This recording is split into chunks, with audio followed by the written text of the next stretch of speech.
Well, hello everybody. Welcome to another live stream on History Valley Podcast, and also welcome viewers from Critical Faculty. We are streaming simultaneously to both channels, and yeah, this is my first time interviewing Hani Salim from Critical Faculty. His channel is tagged below the video, and he'll also be interviewing me too. So we're kind of interviewing each other. That's basically what we're doing. Uh, so yeah, we'll just. I kind of want to start off with you first, Hani. And I'd like you to discuss your journey about how you came to leave Islam. What were the circumstances that caused you to doubt the religion, and basically just go from there. Right. Well, my journey sort of differs from a lot of other Muslims or people with that sort of background because I have not suffered because of religion. I was born to kind of a strange family, to an Egyptian father and an Irish mother. So I was born into a household that has sort of two different backgrounds. My father was already an atheist. He left Islam already, and my mother was a sort of a hippie Christian, believes in spirits and things like that. So she wasn't really practicing. And my father was very well read, so that we had a library of everything, you name it, from Nietzsche to the Old Testament. So I had access to everything, and I had the freedom to choose what I wanted. This is how sort of I grew up.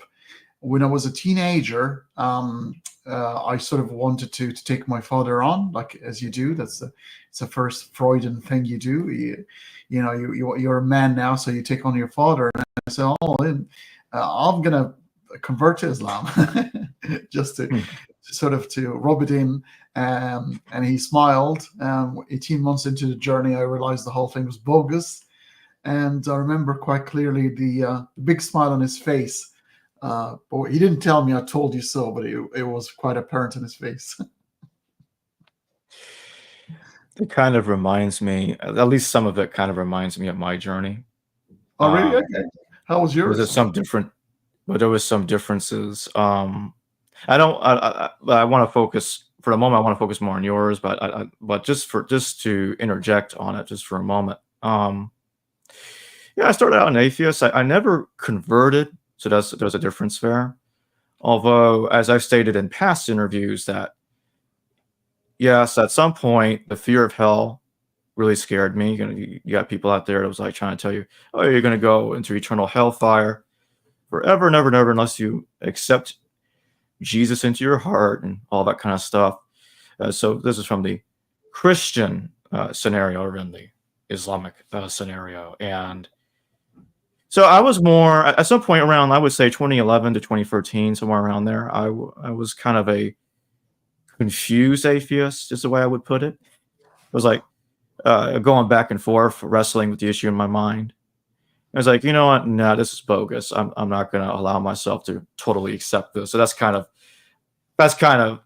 point. That's to some quasi similar point conclusion that you came to, but you came to it from the Islamic vantage point. But the primary difference is that I didn't really fully accept it at all. So that was the main difference there. But I'll expand more on that later, Hani. But I'd like you to dig into to tell us a bit more about like what was the exact circumstances that caused you to say, okay, Islam is bogus. I'm out of here. I don't believe this stuff anymore. Yeah, well, first of all, I wanted to ask you a quick question because for some reason, because of your family name, I thought you might have a Jewish background, but it's not, yeah? No, I do. My father's side. Yeah, that's what I thought. Yeah, okay, Berman. Yeah. So you're not a true Jew because your mother needed to be Jew, so for you to be a true Jew. Yeah, I get that from some people that are trying to like some people that commented on my channel in the past and try to say that, trying to throw it at me. I'm like, okay, whatever. So it's like you're trying to throw it at me, you know. It's kind of like it's like, okay, what do you care? What's your problem? But I guess the way I can put it is I guess it matters more if you're a theist from that vantage point. That's just the way I'm going to put it, and I'll just stop there.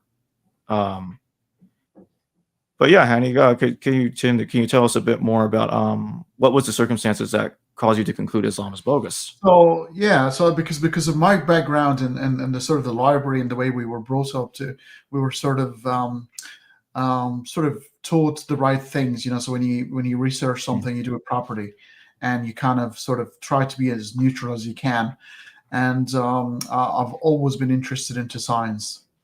Science is very important in my life. Actually, as a matter of fact, I don't do faith bashing as much as I do science education and philosophy education. That's like my real passion, because I'm not a person who thinks religious people are stupid or has sort of a psychological disturbance. I look at religion as a lot more nuanced than that. I have a very different point of view, and some atheists, especially in the Arab world, actually sort of disagree with me on multiple things because they want to, even though they left Islam, I think Islam hasn't left them, and they sort of bring their points across in almost a violent way, but this time in disagreement. So I've never been that kind of person. I'm a person of, I don't think Muslims are stupid or disturbed. I just think they are wrong. And anybody can be wrong. Einstein was wrong at some point, and was proved wrong by quantum mechanics at some point. So things like that. The way I tackle things, there's a lot more different than your typical Muslim, where I just bring the Hadith and the Quran. There's a lot more depth to it. But scientific issues in the Quran, in complete contrast with cosmology, like the movement of the sun, obviously the creator of the universe, and I think it's been repeated again in the Old Testament. How can the creator of the universe doesn't know how the day and night happens? The story of Joshua, where he needed to win the war, so God held the sun still so the day can be longer. And if God knew better, he would be holding the earth to stop it rotating around its axis. So I was like, what the hell? What's going on? Weird things like that. And then went to the moral slavery, the marriage of those girls who didn't even sort of reach adulthood. We're talking about 9 years old and 7 years old and things like that. So it's moved from scientific inquisition to eventually the moral realm, and then the whole thing sort of collapsed. It was quite evident that this could not be the creator of the universe if one existed. And I guess I'll explain what was like the end of my confusion. Sort of quasi equivalent, the sort of quasi equivalent of that. And just like yourself, it wasn't the typical way either. From my vantage point, it's like, okay, I want to know why people take these religions seriously. I want to know where these religions came from, when they came from, what were the circumstances that caused these religions to rise and become so influential. What happened? I want to know the history of it. And as you can probably guess, that eventually led to me creating this channel and doing what I do. So I was going through the Torah, and this is around 2013.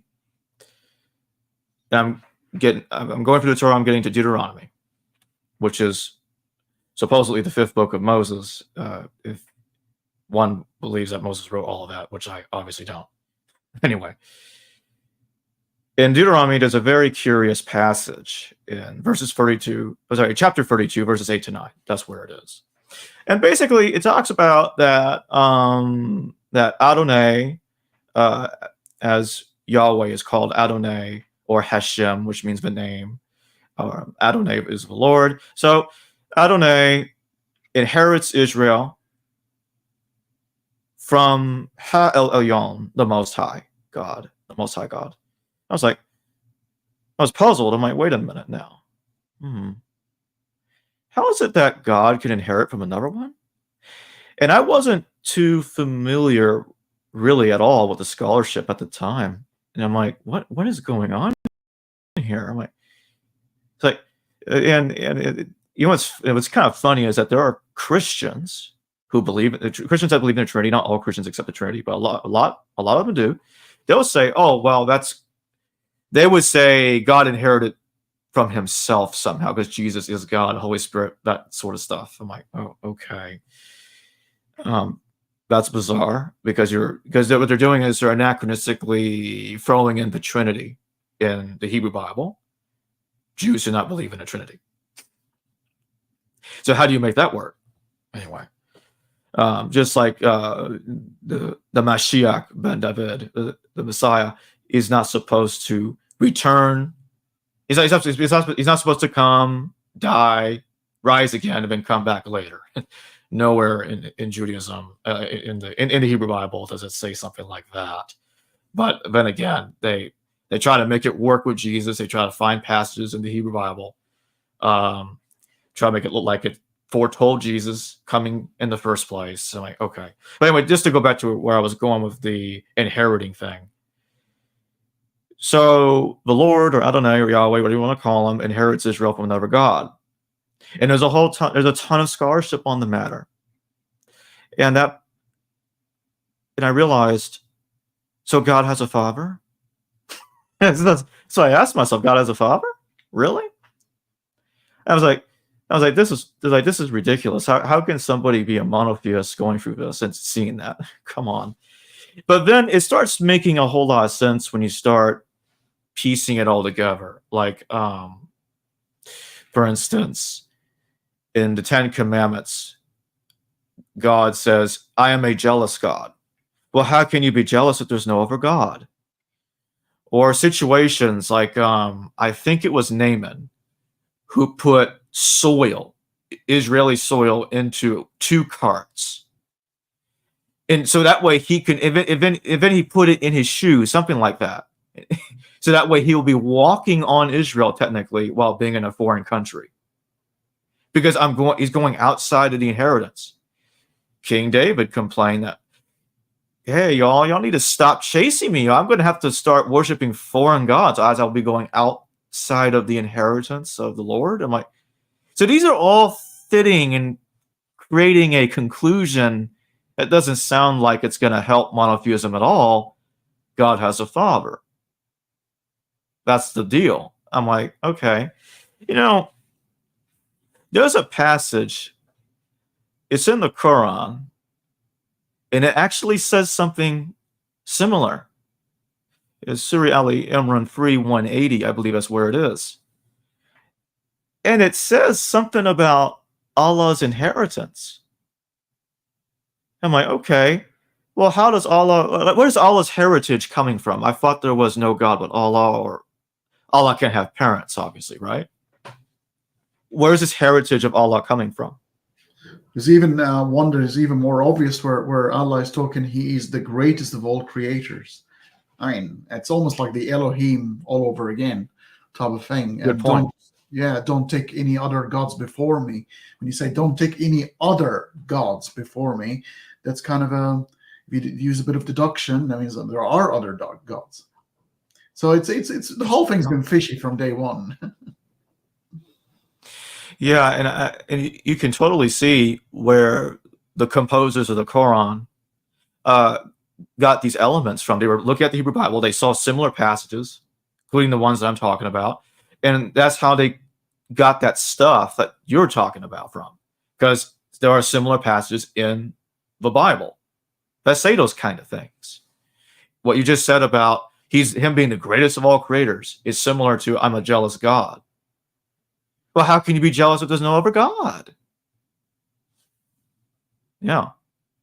Even you can't even invoke symbolism if you try to really so hard to say, well, those who are like semi-gods or pretending to be gods, or sort of like humans, like kings, and those who want to be in the image of God. It still doesn't work. There are so many areas where creation. And we're talking creation, which is out of nothing.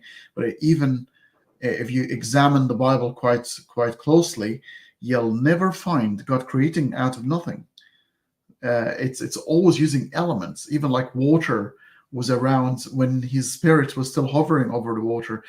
So there was never a point where God created anything from scratch. Yet the word creation is always in people's mind, that creating is like, say, the word in Islam, we say if God wills something to be, he would actually say the word be. So it's a magic word like abracadabra. I don't know why he would need to invoke a word, because you think telepathy, Charles Xavier in X-Men probably would display better talent by not even uttering words for things to happen. So it was very strange from day one. The characteristics of God are one of it's just a great man. The humanity thought about what the greatest being could have looked like, and they've just made one of us. So God was created in our image, but just made him, instead of knowing, all knowing, instead of merciful, all merciful, and just another human, because he gets angry and he laments and regrets things like the flood, where he had to put a post-it note for himself on the fridge by putting that rainbow to remind himself not to drown people again. Yep. I want to take the super chat question real quick. Jesus Tales, thank you very much for your super chat. What is your stance on Arabic-speaking Christians using Allah to refer to God? Well, Allah isn't really an Islamic word. It's an Arabic word for the word God. So it's quite normal for Christians. Like, my father is from Egypt, so I sort of lived in Egypt for about 8 years of my life, and there's about 15% of Egyptians are Orthodox Coptic Egyptians, Coptic Christians. Coptic doesn't mean Christian. Coptic means Egyptian, or in ancient Egyptian language. But there were deep Christian roots in Egypt, and they say the word because that's the Arabic word for God. Yep, and it's similar to El, God in Hebrew. Yeah, it's because Allah basically means the God, right? Basically, Allah, yes, the God, yeah. So it's really just a sort of linguistics situation, but obviously Christianity might not necessarily would say that all the time. They will say Yeshua, which is the Arabic word for Jesus. Which is a lot of people think his name is Jesus, and I would actually steal this from Bart Ehrman when he says, right, a lot of people think this is his first name and Christ is his family name. That's true. Yeah, his name is really Yeshua. Yeah, at least that's what it would have been. Yeah.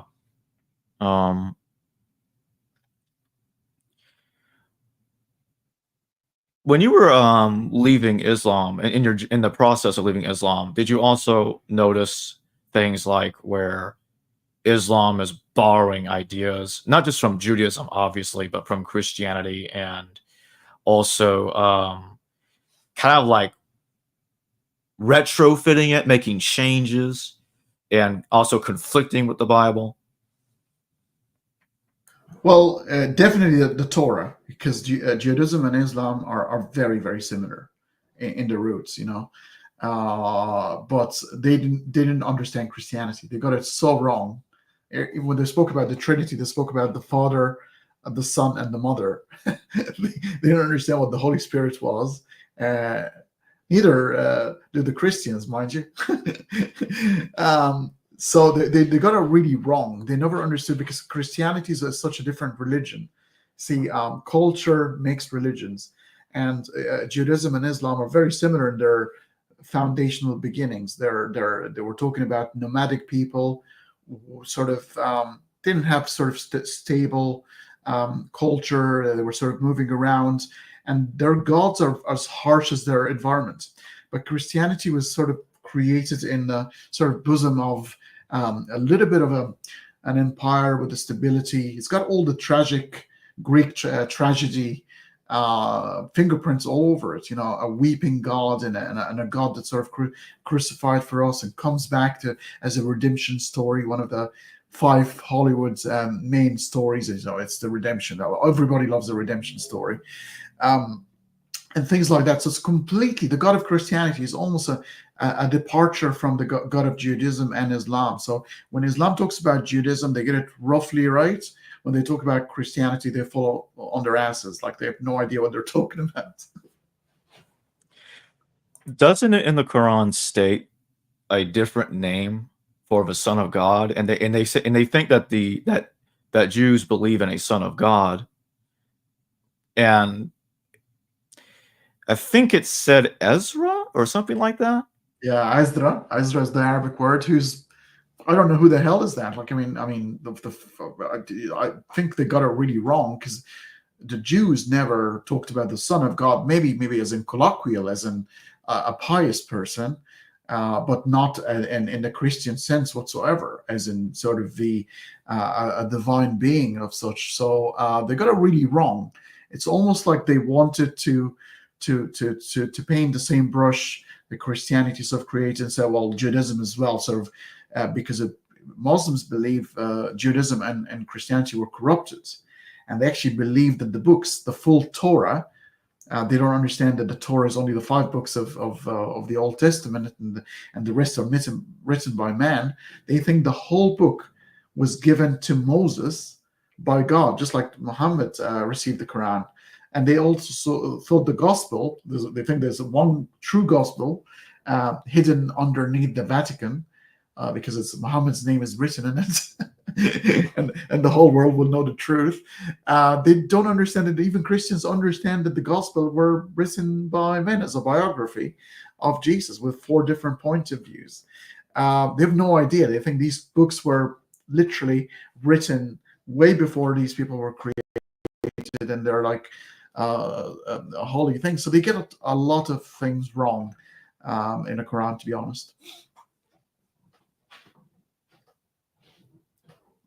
I fished in a tie. Thank you for your super chat. Do you fear for your safety? Speaking about Islam. Not really. I live in Australia, and I've lived in Europe pretty much all throughout my life. But even when I was in Egypt and left Islam, I was still, I don't know. Because I'm very respectful. I don't go bashing. I do the Socratic method, where I go and ask questions and just leave people think about this. So they know, they sort of tend to ignore me.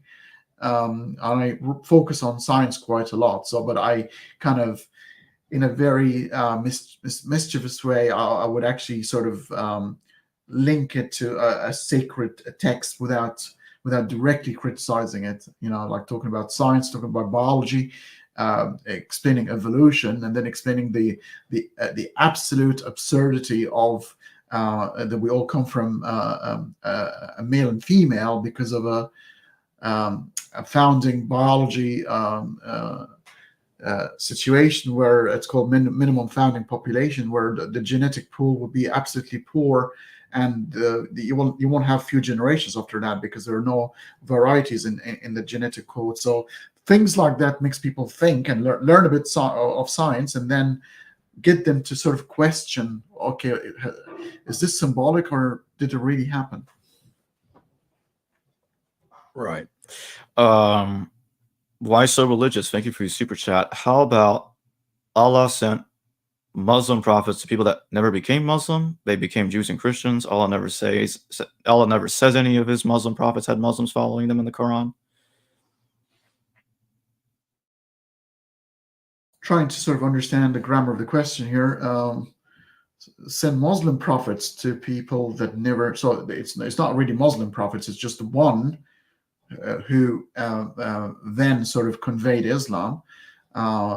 Mind you, a lot of Muslims think that all religions are of Islam, or like a sort of introduction to Islam, and therefore all prophets, including Moses, are sort of conveying Islam, but a different version of it, like the sort of the 1.0 and then 1. Like almost like a software updates until you find the final version of it. So when Islam came, there were Christians. As a matter of fact, the person who discovered that he is a prophet of God was the cousin, Christian cousin of his wife Khadijah, because when he told him about his encounter with Gabriel, conveying the Quran, the guy was obviously a Christian and sort of familiar with the story. Then he said, "Oh, that you are one of the God's prophets." Mind you, he never converted to Islam. He stayed Christian throughout. So I don't know what he was playing at, to be honest. But yeah, Jews and Christians remained. A few have converted, mainly because of the sword. Because in the first 13 years of Islam, first 13 years, where were no armies or soldiers, Islam was only 70 to 80 people for 13 years. Only after he sort of recruited some criminals from the sort of the mountains around and created an army, in the latter 10 years, he actually managed to invade other neighboring cities and convert them by the sword. And this is where the glory days started.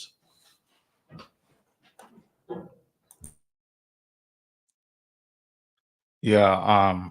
To go back to my Ezra thing, because yeah, I know that the person's actually called Uzar, and it's assumed that is Ezra. But either way, regardless if that's Ezra or not, it's still wrong that Jews believe in a son of God. Doesn't matter. Doesn't matter who that is. I just want to throw that in there real quick.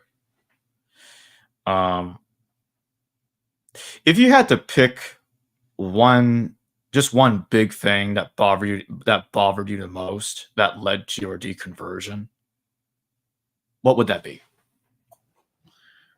Oh, there's so many, but slavery really stood out for me because I could never understood for the life of me a God who bans the eating of the pork with such a definitive verse, like straightforward, and makes a big deal out of it, and neglects to talk about. Well, he actually didn't neglect to talk about slavery. He actually sort of put some laws and governing rules, harsh ones of that. And I know Judaism has similar, and even Christianity, where Paul didn't really have a problem and actually said the slave should obey their Christian master. So it seems like God had 3 goals at abolishing one of the most horrible thing humanity will ever get to know, and cares about lobster, shrimps, and pork.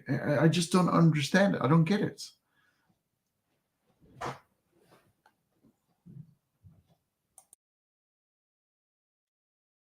Yeah, it's just like for me, I had a big issue with 2 things. The first thing, obviously, from a similar vantage point of understanding that the Bible just seems so obviously immoral. Like it's just a massive tyrannical war god, genocidal god, and it's amazing to me that when apologists make excuses for this god, but if gods or religions do that, they're bad. But if the God of the Bible does it, that's okay for some reason. It's like, you're reading it wrong, he'll say. You've heard similar things about the Quran, that similar excuses. It's just mind-boggling to me, really is. Did you want to say something about that real quick? Yeah, well, it's obviously will invoke the issues of morality, and it's always, and it's been said from the beginning, even before Christianity, that infamous conversation between Euthyphro and Socrates, where so what is morality? Does God say something because it's good on its own? So why do you need God if something is good on its own? Or is it that it becomes good when God says so, and therefore morality is arbitrary because God can tell you something and it's good, and 5 minutes later the complete opposite, like he did with the Jews in Exodus. Really was worried about his favorite people, and then as soon as they're out, the Amalekites, they're going slaughter them all, and don't forget about the virgins, keep them for yourself. And it's like, okay, well, obviously then morality is arbitrary because it's the same here, but because it's happening to his favorite people, he was upset.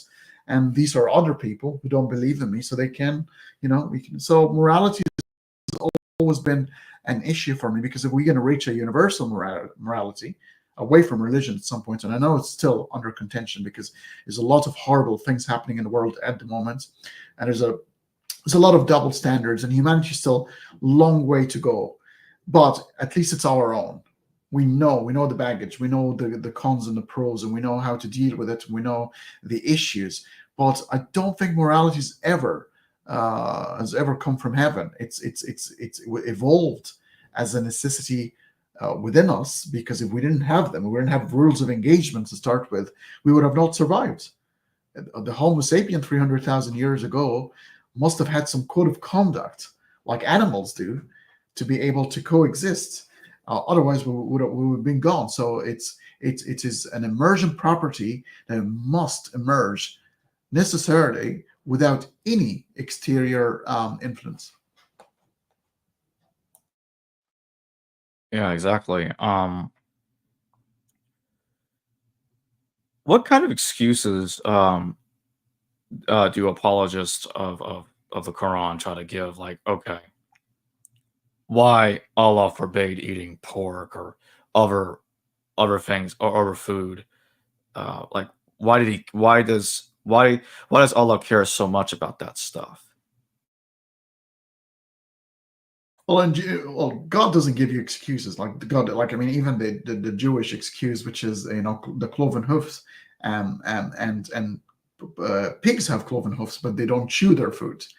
So it's a very strange criteria to really stop anything from being eaten. And then obviously Jesus came and said, like, it's not what goes inside of you that it makes you filthy. It's that's what comes from within you.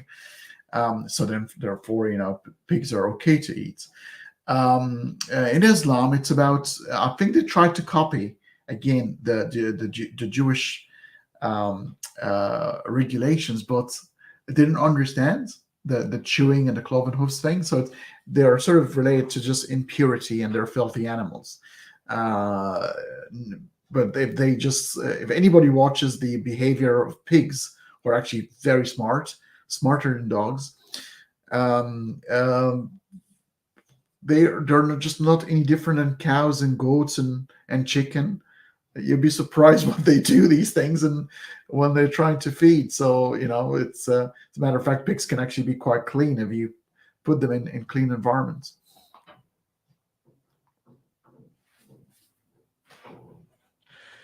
Fish and Ty, thank you for your super chat. El, Yahweh, Jesus, or Muhammad? Who is the most moral? Can Jacob and Hanny both answer, please? You want to go first, Hanny? No, after you. I've spoken a lot. Okay. When looking at El, and not just from what the Hebrew Bible says, but also the Canaanite text, I would say El is nicer.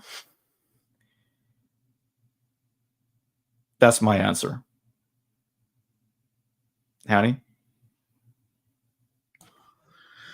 Well, to start with, we know that Jesus and Muhammad historically existed. I'm not a mythicist, so I believe in a historical Jesus and a historical Muhammad. Muhammad came back. Yeah. So these people existed. So we can actually talk about them in a different way than El and Yahweh would sort of never prove to exist in the first place. So these were ideas in people's heads. We can obviously talk about what people thought they've done, but it won't be a good thing. But El and Yahweh are sort of out of question for me, because I don't care for them too much. These are ideas within people's heads. But these two people who actually truly existed, historical people, then morality is kind of relevant. Muhammad was horrible, absolutely a monster, like horrible. Jesus was a hippie at best. He's just a rabbi. He was spreading the good news. However, there's something sinister about Christianity that's a lot more sinister than the clumsy Judaism and Islam, because Judaism and Islam would just kill you, and that's the end of the matter. That's the worst they can do. And I think what's worse is to zombify you, like to make you a zombie in terms of feeling guilty, even though you've done nothing. A baby that comes out of its mother's womb is guilty by the original sin, and there is a sinister, passive aggressive behavior in Christianity that can keep you alive, but just to suck your blood. Like it's like truly. So I fear that, because once you're dead, you're dead. It's just gonna chop your head. You're done for. But to keep you alive and to keep you like a sort of a robot or somebody void of critical thinking, I think it's way worse to me.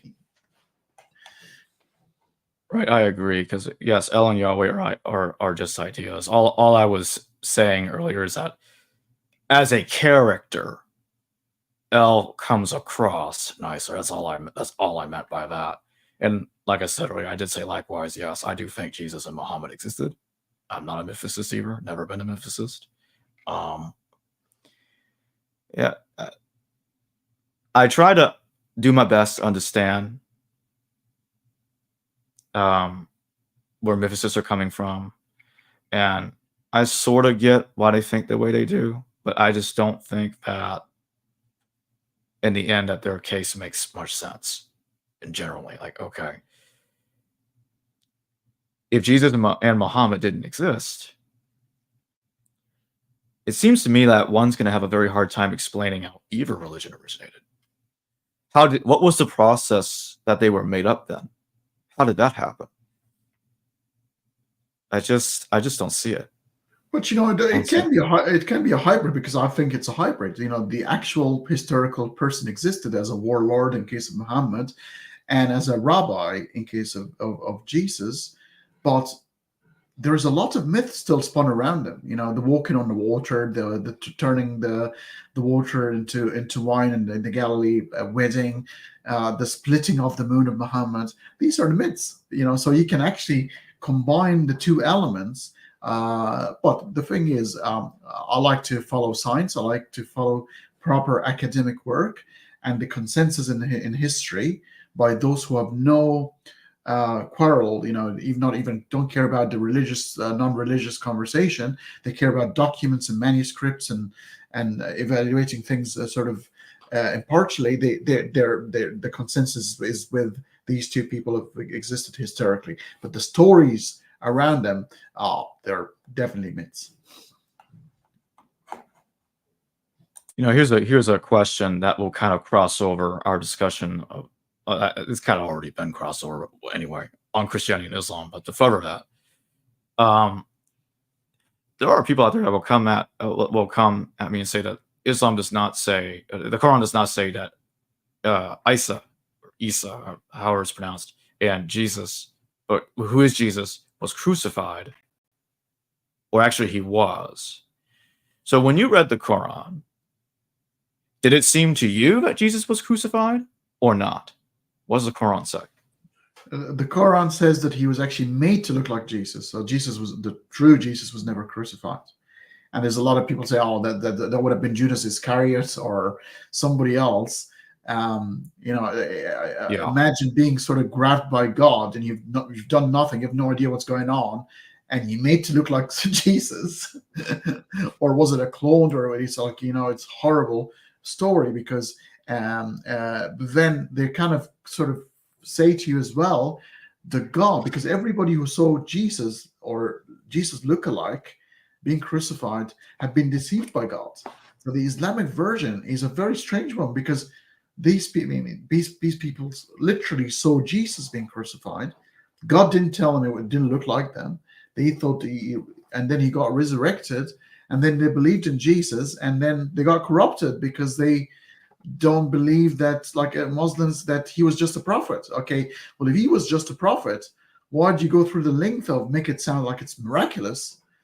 And then when these people end up believing in him, saying, "Oh, sorry, that's like centuries later when it was revealed in Islam. Oh, sorry, that wasn't the true Jesus. That was somebody else that made to look like him." It's a very strange story, but it's a story that obviously trying to make sure that God is one and no other partners. And the only way to get around it is making Jesus just a prophet. Otherwise, he's one with God. The idea that somebody else was crucified, not Jesus, but that person was made to look like Jesus, is very old.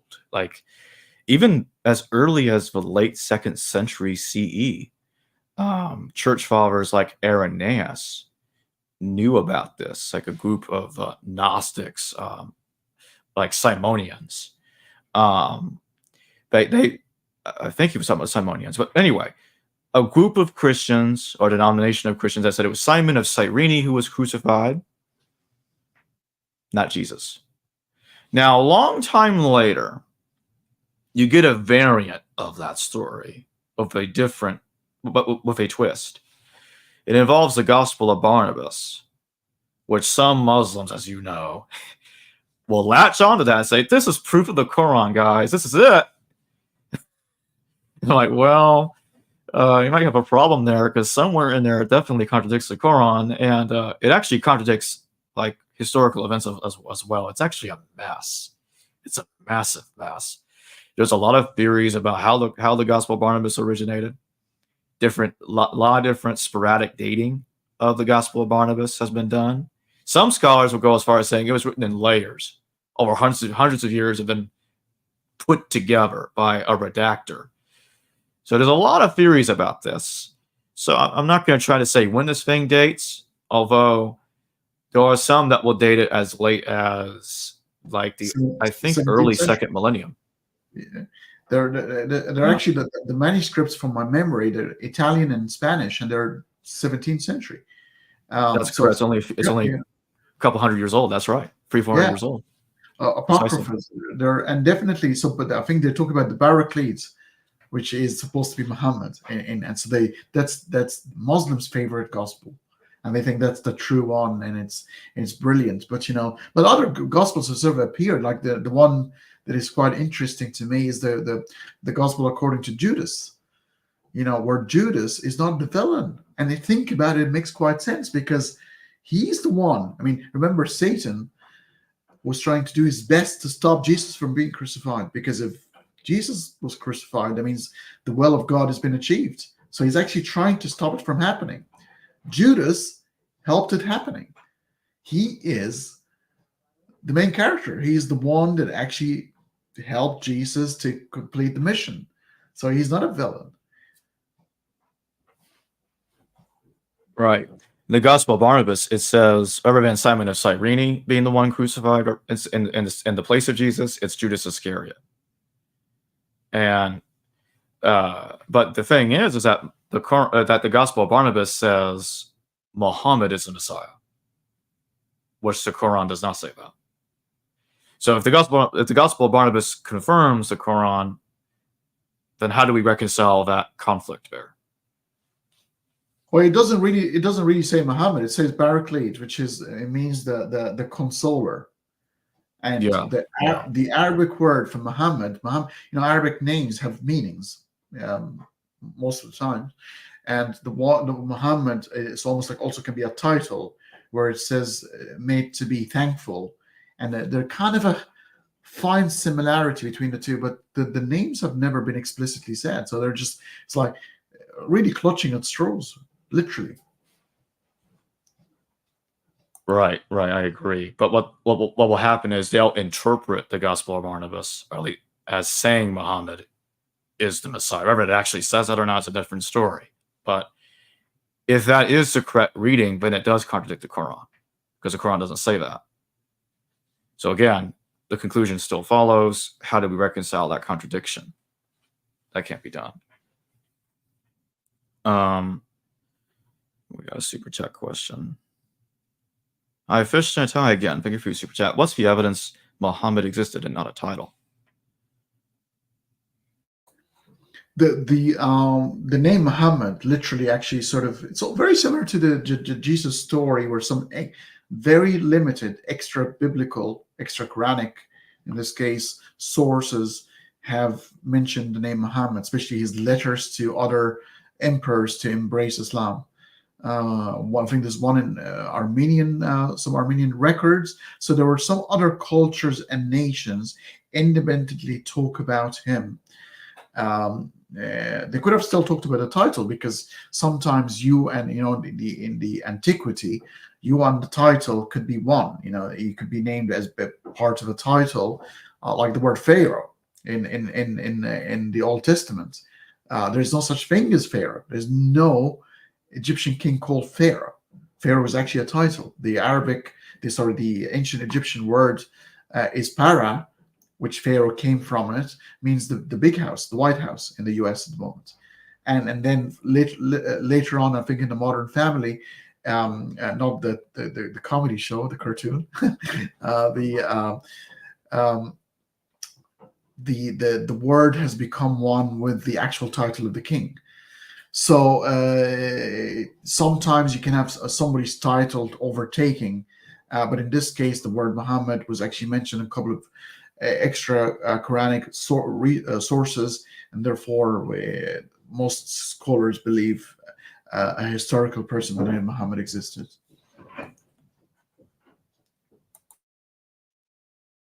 When you look at the scholarship that's been done on the historical Muhammad and the origin of Islam, what did you think?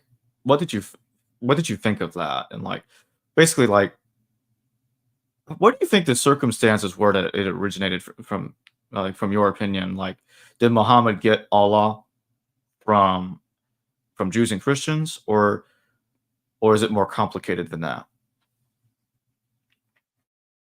Well, there are elements of that. I mean, every religion needs a foundation. So you'll find always that every religion believe in the one before, but not the one after, and claims that I'm the final message. So when you do that, because you're going to say, I'm from the same God. Like, even remember with the conversation between gods and Moses, and he said, who should I tell my people? Who should I said I've met? So I'm the God of Abraham, and so when he goes back, so I'm the continuation of that foundational source. And so Jesus did with completing the message and say, well, I came for Israel, and I came to complete the message and build a new covenant, and maybe remove the first one, and is a new covenant which is going to be signed for by my blood and body. And then I think Islam did the same thing. However, they weren't very well read. I think it shows that they didn't understand elements of both, and they made so many errors. So it's always an element of trying to find the foundation, trying to understand the text, convince those who are already in that religion that I am from the same sort of tree of life, and I'm another branch. But adding your own touch on it, and make it suitable for the culture and the environment and the time of that particular generation. What's interesting is I actually wonder if the Quran, or the authors of the Quran, were familiar with the books of Enoch, and the reason I asked myself that question is because take 3rd Enoch, for instance. 3rd Enoch says that Metatron is the lesser Yahweh. It actually says that in there. It's like, wait a minute, is there 2 Yahwehs now? What's going on here? And because Metatron is an angel that is supposed to be Enoch, because Enoch ascends into heaven, as we see in the book of Genesis. And basically, the books of Enoch continue that story. And he becomes this massive angel called Metatron. Now, he's not a son of God. Okay, so you don't get that. That's not really an explanation for the Uzar thing and the going on in the Quran. But it does make me wonder if there might be a connection, because did somebody looking at that? I'm just speculating. But did that have some inspiration? I wonder about that. But the thing is that, where did they get Uzar from? Why name him that? And that's kind of the complication. It's so strange. I'm not a big believer in conspiracy theories, like everything is copied, and just somebody's actually read a book and made a copy of it.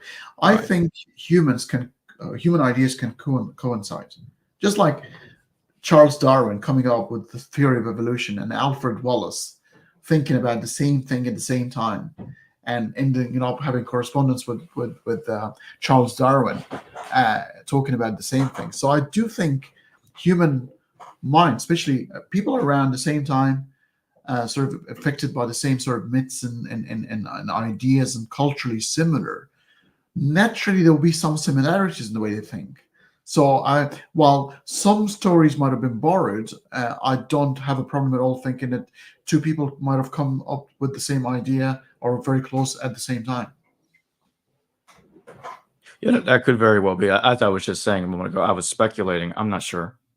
Um,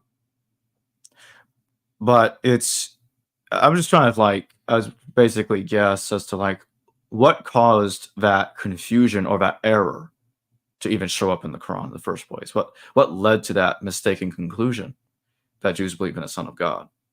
As That's I said, basically where it's going with that. it just really the Muslim didn't get Christianity. They did not, and maybe a bit of Judaism, but Christianity was completely foreign to them. They didn't get it. They didn't understand what a Holy Ghost was. The Eucharist, it was, and even to Jews, they think Christians are sort of off their faces because it's a big departure from the very black and white dude. In Christianity, things are parables and talking in metaphors, and I mean, the followers of Jesus didn't understand him most of the time. Even when he left, it's like, who the hell was that? They didn't know who he was. It was so confusing all the way to the end. But in Judaism and Islam, you get black and white answers. Now, there actually is.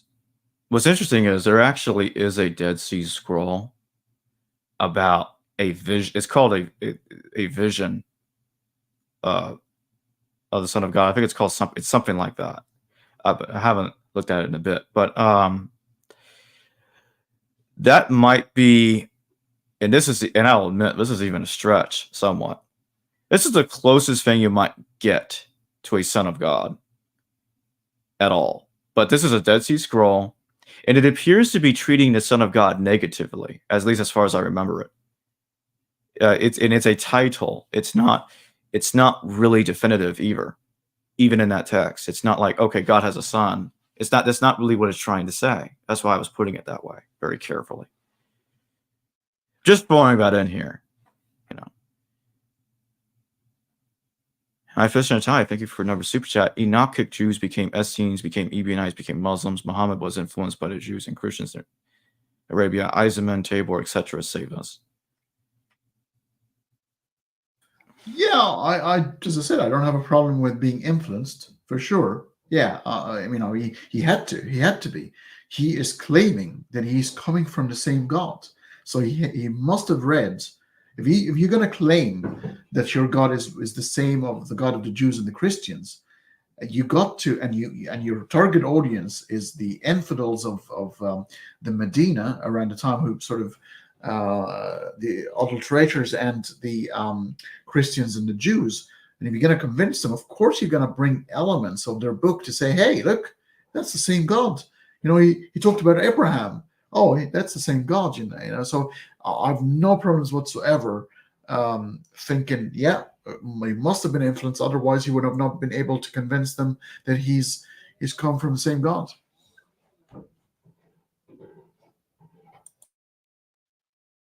I just remembered, and I want to ask this before I forget. When you were discussing about the moon thing, if Muhammad split the moon, there are some Muslims that will look at the moon, pictures of the moon, and say, "Hey, just this curious line on the moon." You know what I'm talking about. I was like, is that proof that's like some damage on the moon there caused by it being split, like a scar?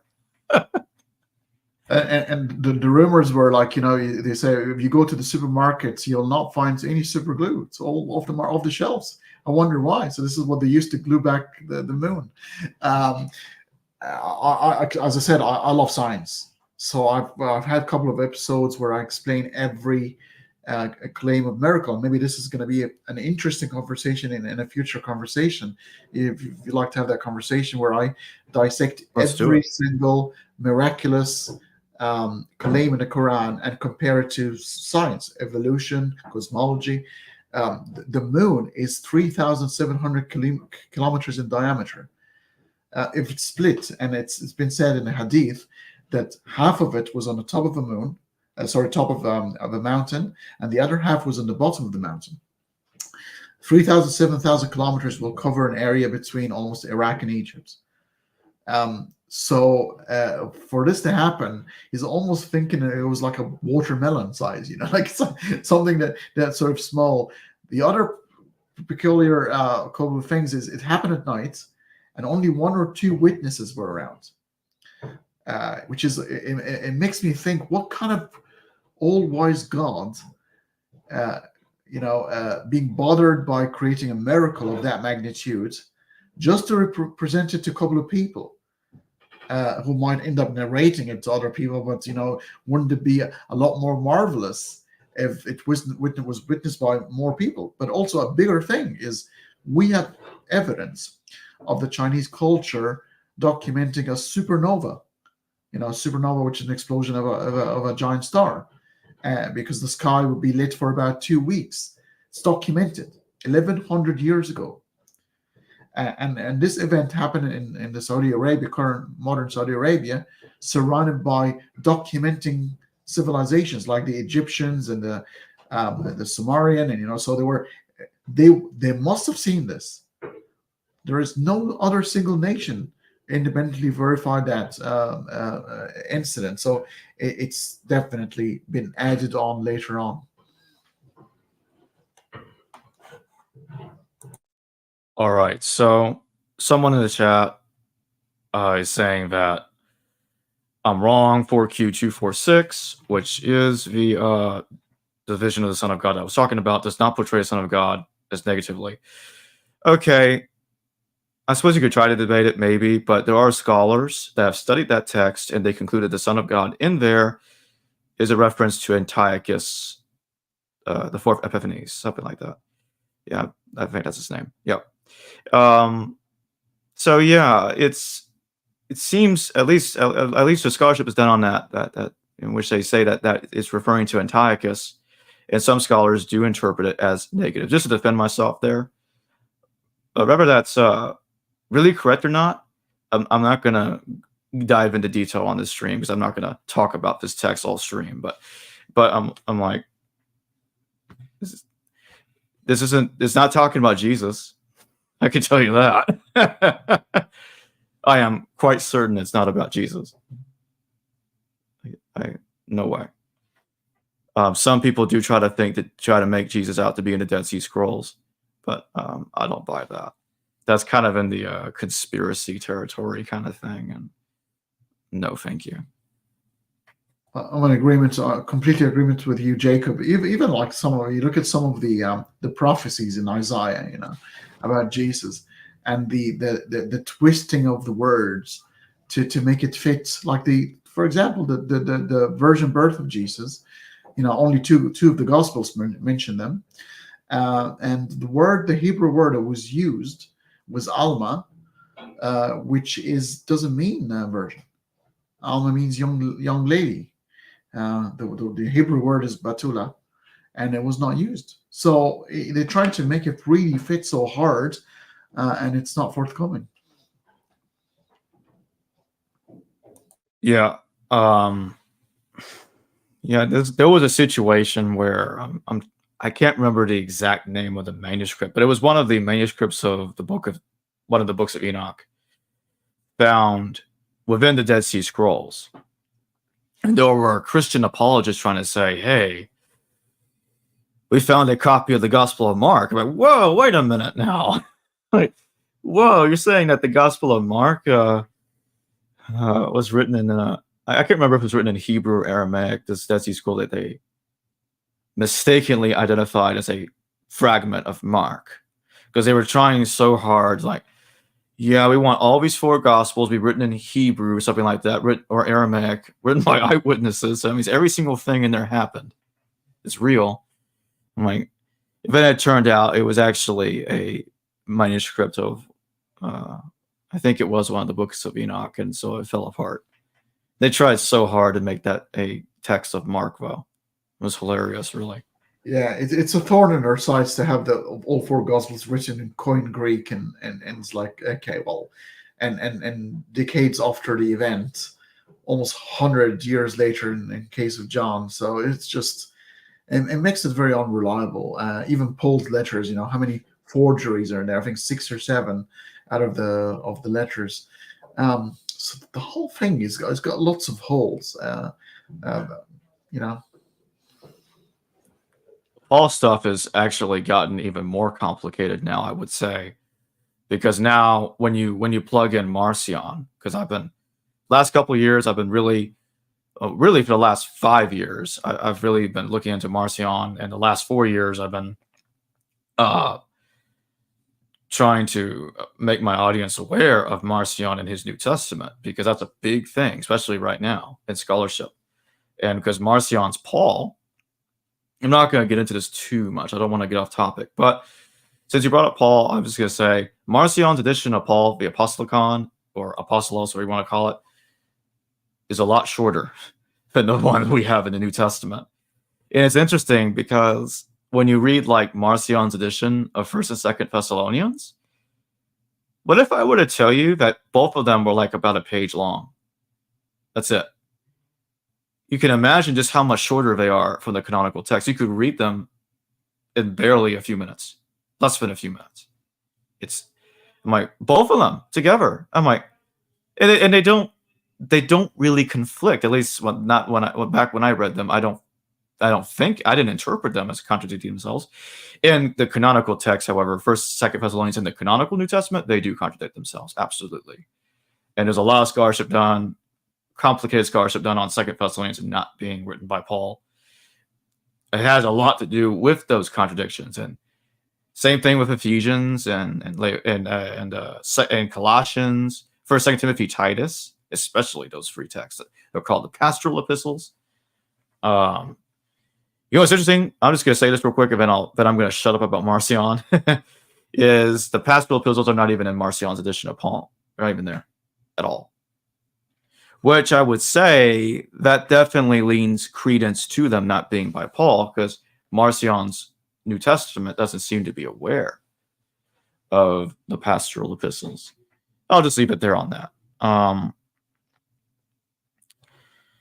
But yeah, it's when you look at what Muslim apologists try to say about trying to reconcile the Quran's view of Jesus with the New Testament's Jesus. How do they get around Paul in the gospel saying that Jesus was clearly crucified? There's no evidence that the first Christians were ever confused or got it wrong about Jesus being crucified. How do they wrestle with that? Well, they don't really need to, because they think it's been corrupted. So they reckon it's been actually changed by people. And even when we talked about the person who got crucified was made to look like him, it would be quite logical that actually genuinely thought it was him. So there would be no problems whatsoever. The problem is it lies with God, because why it's almost God becomes a deceiver here. It's deceiving people, because unless you tell people immediately right and then you're cool. But he didn't. He waited some 6 centuries later to tell them, oh, sorry, that was candid camera. That was like, that wasn't really what was happening. So 6 centuries of people believed their eyes, or believed the eyes of the witnesses, and just to get to know that they were deceived by God then. But Muslims might argue, no, it was revealed in the true Bible and the true gospel, which was either hidden deliberately by Christians, or was lost or changed. So it's a goalpost moving situation in all 3 Abrahamic religions. It doesn't matter what you do and what you get, because the situation is so elastic and is so vague that they can claim whatever the hell they like, and there is nothing. Yep. You can't catch them. Everything's possible with God. Yeah. that really leads me right into this next question. So if they believe that the Bible was capable of being corrupted by men, right? Then what makes them think the Quran wasn't capable of the same kind of corruption? Don't get me started, Jacob. One of the classic circular reasoning you'll ever find, which is, oh, because God said so did the Quran. So there's a verse in the Quran where God says, by Jesus, I would, no, he didn't swear by Jesus, but he swore that he is going to learn from his previous mistakes and he's going to keep this one intact. And it didn't work because there are different versions of the Quran. This one is read in Egypt and one is read in Morocco, and they're different. There's words have been omitted, new sentences added. Wow. It has not been preserved. But even the admission, I mean, let's examine this for a second. An all-knowing God, a God that knows the future. And it gets you to think about, why would God bloody always chooses the worst way to communicate with humans, via language and words, and gives us Lucifer or Satan the most modern way of communicating with humans. Satan can talk directly into your brain in your 21st century lingo. If you're German, Spanish, doesn't matter. You live in the southern states, it does not matter. He will talk to you as if you're listening to yourself. But God would sort of fix himself to language, which moves like no tomorrow, because words have no intrinsic meanings. They have utilities and they change over time, and understanding change over time. And it would give himself such a way, the worst way to communicate with humans, and gives his adversary the better way of communicating. So it's a failure. And it also suggests that God is trying to improve, learning from his, the first two attempts gone wrong. So let's make sure this time around, exactly like the two trees in the Garden of Eden. It's like, oh my God, he ate from the tree of good and evil. Let's hide the tree of eternal life. So, otherwise he'll be a God like us. He's a very strange God, very reactive God. Absolutely. I really got to ask you this. So how do Muslim apologists dance around the different Qurans that you were just talking about? How do they wrestle with that? They say that God has created different versions for different people and with different dialects, so they can understand it. Even though they believe there's something called Al-Lawh al-Mahfuz, which is the secret tablet that was affixed even before creating humanity. So certain verses talking about certain people were written way before these people have existed. So, for example, there's a guy called Abu Lahab, who was the uncle of Muhammad. He was actually the protector of Muhammad when he was spreading Islam, but he never entered Islam. There was one time where Muhammad sort of gathered people and talks about that he is going to bring a new religion, and he literally said, I don't know if I'm allowed to say that, but in Arabic, he almost said, "Fuck you, Muhammad. Is this what you sort of brought us here? You woke us all up for that?" And there's a Quranic verse that descended from heaven that's actually literally God is saying, "No, fuck you, Abu Lahab, for accusing Muhammad for saying so." So imagine God is actually cursing another person for cursing Muhammad, and that was written before that man has ever existed.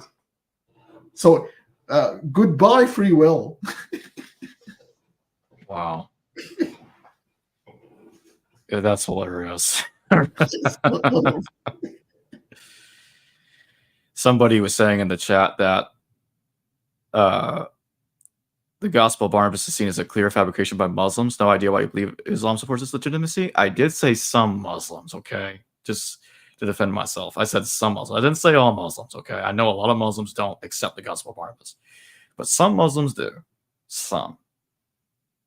That's all I did add that. I didn't leave that out in my statement. You did, and I heard you. I heard you quite clearly. You know, you did not fall into the hasty generalization fallacy. Yep. I fish no tie. Thank you for your super chat. Why did Gabriel choke Muhammad in the cave? Oh, it was a sexual thing. No, I'm joking. So you gotta have some fun. Life's too short to take things too seriously. I agree. Yeah. He kind of, because it's a very funny thing about the appearance of God, and something that always sort of made me think. You would think if there's a God in this universe, when he appears to people, then an overwhelming feeling of peace and happiness, and it will be a wonderful feeling. But it seems that God is actually, even in nobody's sort of seen me and lived. In Quran, it says, if I appear in front of the mountain will tremble from fear and collapse. Like, okay, so God doesn't bring happiness and peace, and so is Gabriel. When Gabriel first appeared to Muhammad, he thought it was a demon, and he was so scared, and he ran to his wife and cousin and said, please cover me, cover me. He was shivering. And then they told him, there was an angel, but he was convinced he saw a demon. And when the first Quranic verses where he said, recite, and he said, what? I beg your pardon? Recite. And then he shook him, and he said, the first verses of the Quran, recite, as in read after me. But he actually sort of cast the fear into his heart, and he was quite afraid. But I guess to maybe get him to focus or concentration was he about to say. But again, the appearance of God and angels of God seem to cast horror into people's hearts, not peacefulness, which is a very strange thing. Yeah, and here's something that you and I both hear.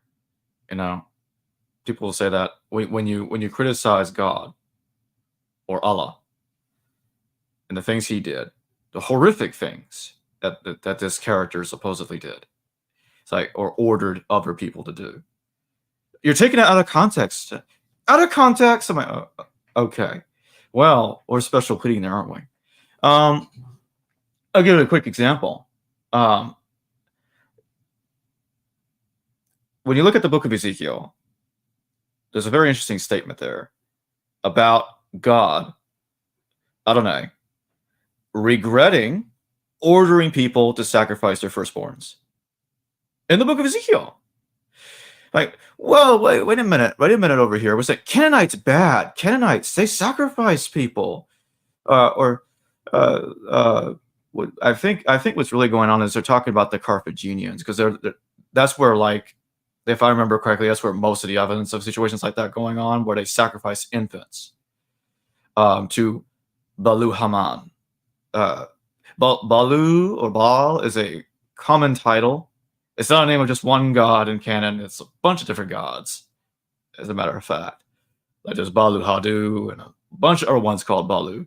And Balu Haman kind of reminds me of the way the Hebrew Bible is describing Moloch.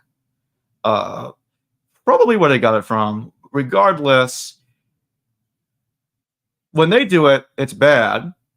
But when God orders it, it's like, no, you're taking that out of context. He never did. You're misreading Ezekiel. That's not what's going on. I'm like, no, I'm not misreading Ezekiel at all. It's the same thing, different God. Okay? There ain't no getting around it. They sacrifice infants in Carthage to Balu Haman, and you're seeing child sacrifice or infant sacrifice with Adonai in the book of Ezekiel, and they're moving away from that. They're abolishing it. Okay, obviously that's what the book of Ezekiel is about. It's like getting not completely about, but it's one of the things it just mentions that, because they're getting rid of that, they're changing their practices. But at some point here, that was allowed for Adonai. So yes, Adonai is immoral. Okay, Just like what was going on in Carthage with Bala Hammam was immoral then. Is immoral. You get what I'm trying to say? It's just... But you see, the argue, and the Muslims argue the same thing, like in Exodus, where God kills all the firstborn of the Egyptians to soften the Pharaoh's heart, and they will say, okay, well, he is the creator of lives. He can't take it if he wants to. They're complete. It's that sort of slavery attitude where I don't get is like, well, he can crush us if you. It's almost like as if they're submitted to the fact that that's it. He can crush them if you wanted to, and there's nothing they can do. They can't really run away from him, so they might as well submit. Luckily, such God does not exist because he's literally the married bachelor. It doesn't exist and cannot exist because he's he's a kind of follows the law of non-contradiction, unless it's an evil creator. Then the problem of evil and the problem of divine hiddenness and things like that will completely vanish away. But then that kind of deceiving evil God, what is the guarantee that whatever you do is going to end up in heaven? It could be one with a sense of humor where all atheists are the one going to be in heaven because we were the skeptic ones who are a lot more interesting to watch rather than those robotic, nodding religious people who follow every single rule. So, you go figure. Right. The point, and just so my point is that I was trying to make earlier, case just to make it even more clear.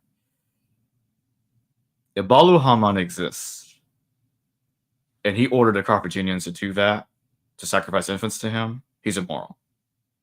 If Adonai exists, and he ordered the Jews to do that at one point, and then changed his mind, he's immoral. Okay? I was like, well, he changed his mind. If somebody wants to go hardcore apologist, I guess, and try to say, okay, and they say something like, I admit that happened, but he changed his mind. He became better. I'm like, what he did was still wrong.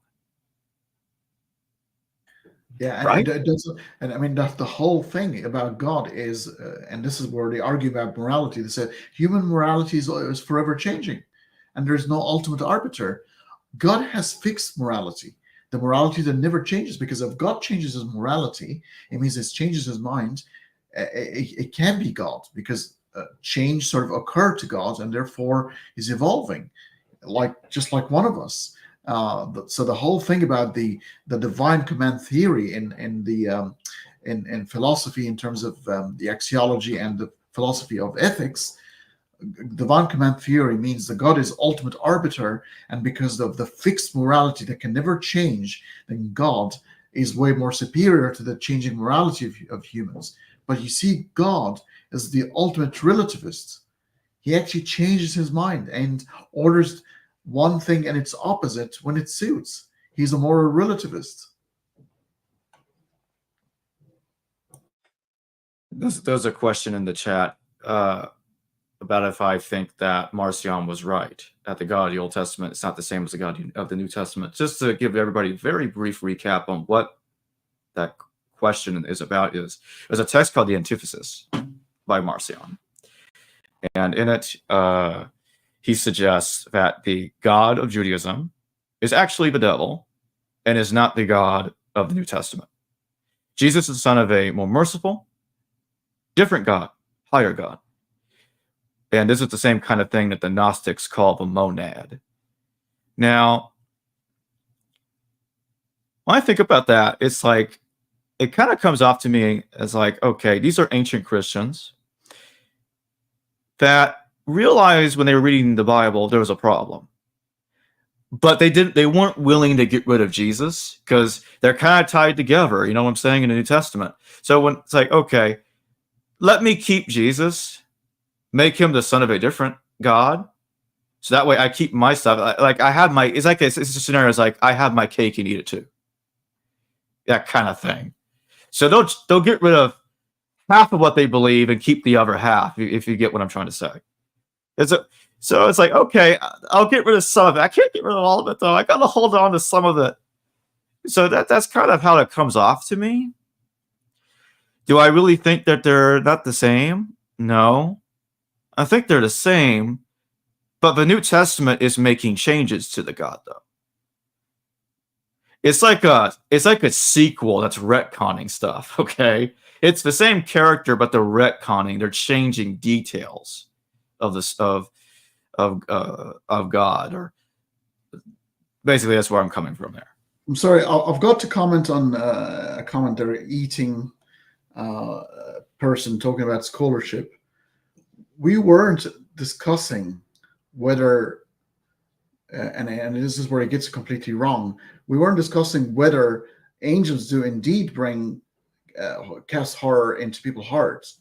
We were discussing the logic of it.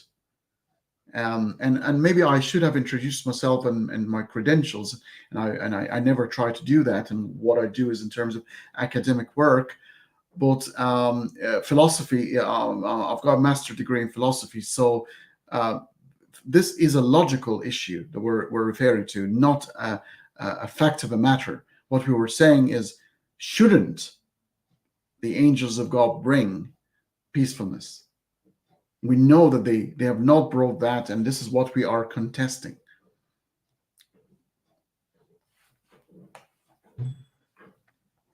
And really, I think a follow-up question in light of that question is I want to direct this to you.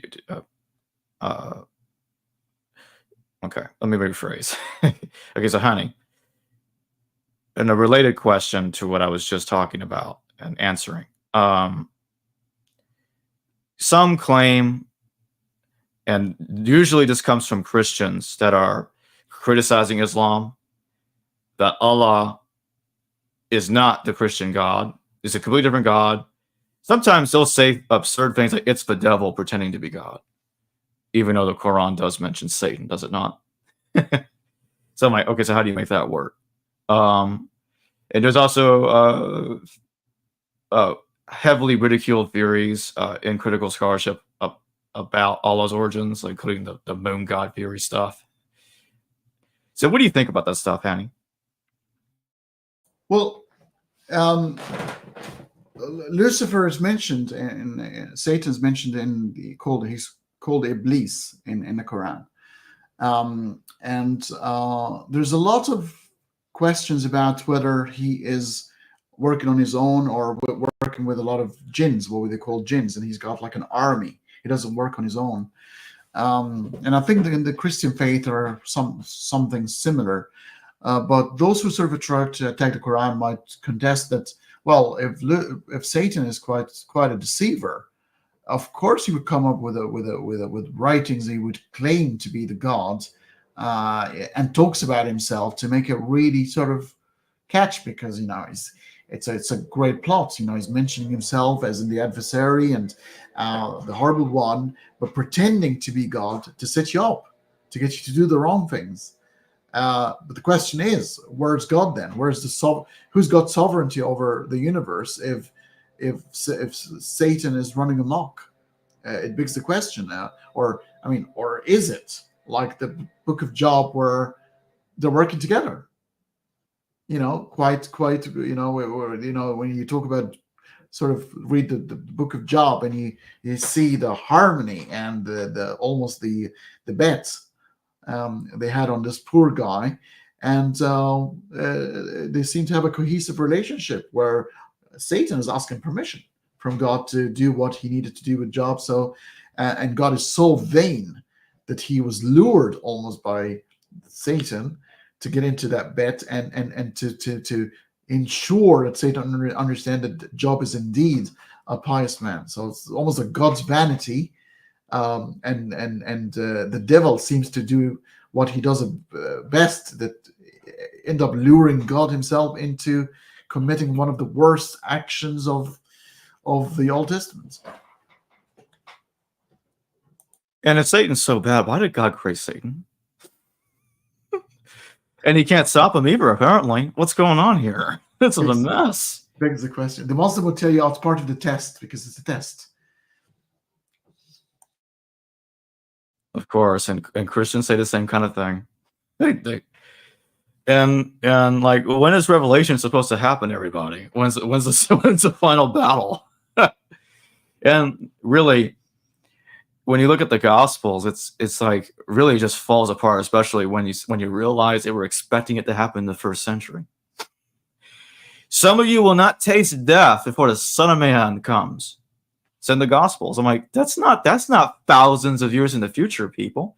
That's in the first century. Explain this to me. It's crazy.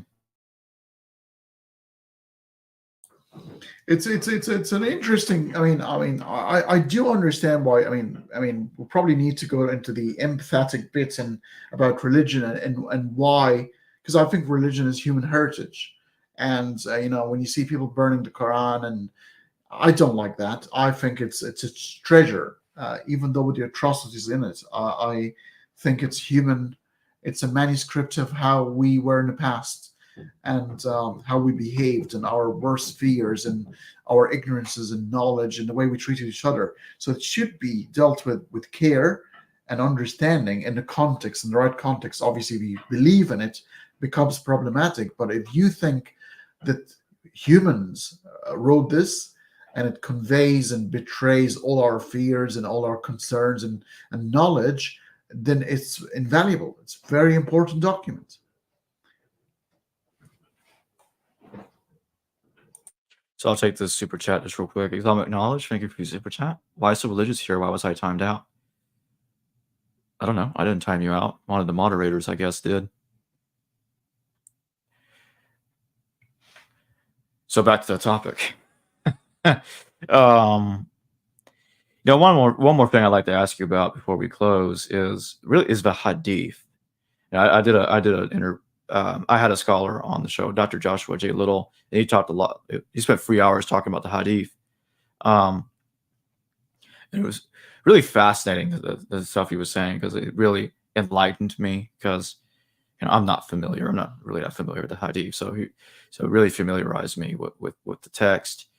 Do Muslims try to use the Hadith to try to explain things? Do some Muslims try to use the Hadith to explain things away in the Quran? Do they try to use it to assist them with the Quran? Yeah, the Quran is not complete, even if they try to tell you so, because a lot of things.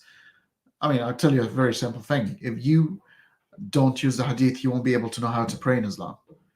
So the 5 prayers a day, it's only mentioned in the Hadith. If you follow the Quran, you'll only pray 3 times a day. So a lot of things have been explained further, or been completed, or been added to the Quran. So the Quran isn't by a long shot complete. And the problem is, as you know, in historical academia, the further away from the events in terms of writing, the less reliable.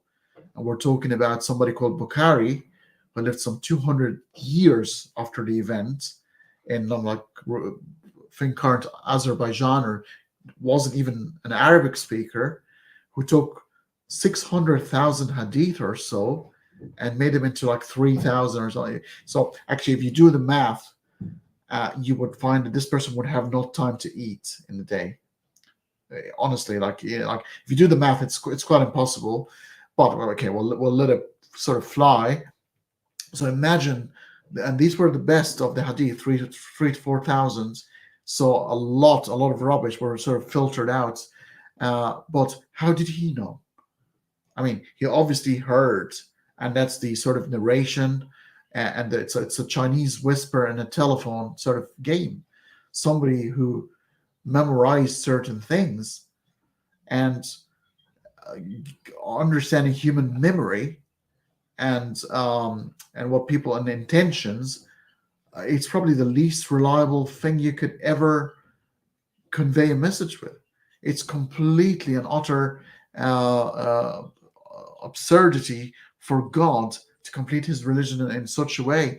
And it's been repeated again. In the Torah, you get the Talmud and the Tanakh, and the later interpretations of the sages, and you get the same sort of thing repeated, because humans can't help themselves. What happens is cognitive and dissonance, where morality is advancing, and people who wants to remain religious need to make sense of what happened in the past. So they put weird context, or they say, well, this is frozen in the end of time, so they can live with themselves. Because I think humanity's morality is advanced way beyond all three Abrahamic faiths combined.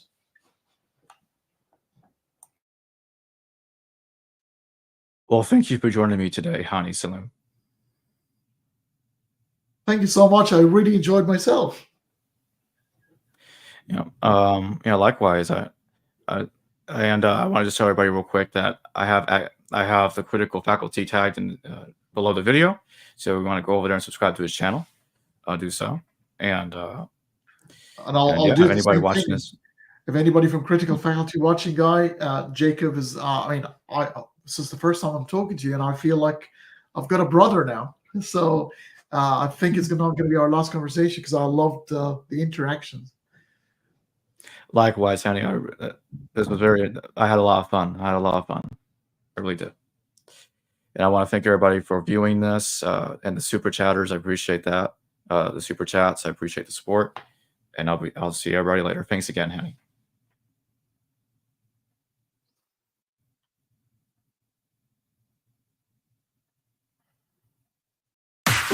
Hello viewers, thanks for watching this video from the History Valley YouTube channel. Please don't forget to subscribe and hit the notification bell. And if any of you wish to further support this channel, please consider checking out this channel's Patreon page and becoming a patron. And or donate through PayPal or through Super Chat during your live stream. Thank you.